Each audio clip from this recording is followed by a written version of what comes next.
Hey there, list builders, this is Igor, and that's probably going to be the first ever, I'm not sure if it's the last, but the first ever video with my daughter in the frame. Because the school is out and my wife is very busy in the kitchen, so I kind of don't have a choice. So if you hear baby noise and, crying, don't mind, just bear with me. Here's what I want to talk to you about today. You see, too many people come to me asking, Igor, what's the average conversion rate for a power network? What's the average conversion rate for Mo?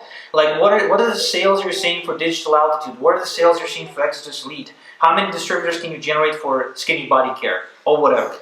This question is really, really bad. It's just a horrible question to ask because it implies that there's such thing as an average. But the reality is, at least in our marketplace, I don't know about the rest of the world, but in this marketplace, averages don't exist.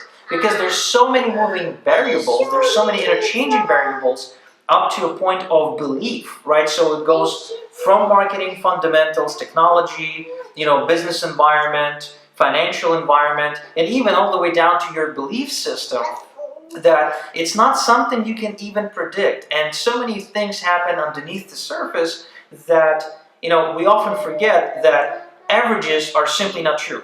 Let's just say I drive traffic and I get 2% sales conversion on my digital altitude link. Now, does it mean that if you use the same traffic source, you're going to get the same results? Well, logically, that's exactly what it means.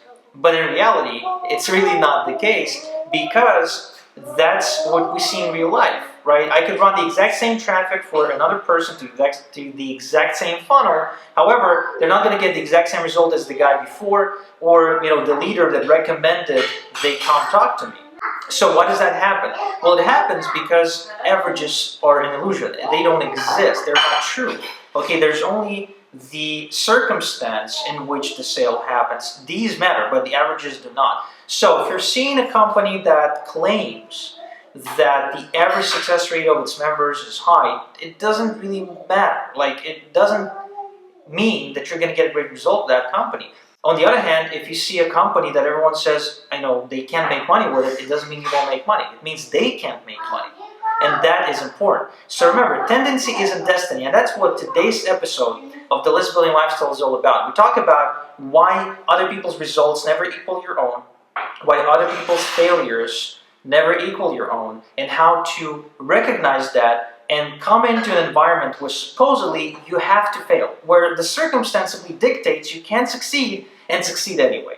So if you want to find out how to do that, make sure you go to listbuildinglifestyleshow.com/iTunes or listbuildinglifestyleshow.com/blog if you want to listen on your Android device. So me and Erica wish you a great day, and talk to you guys soon. Bye.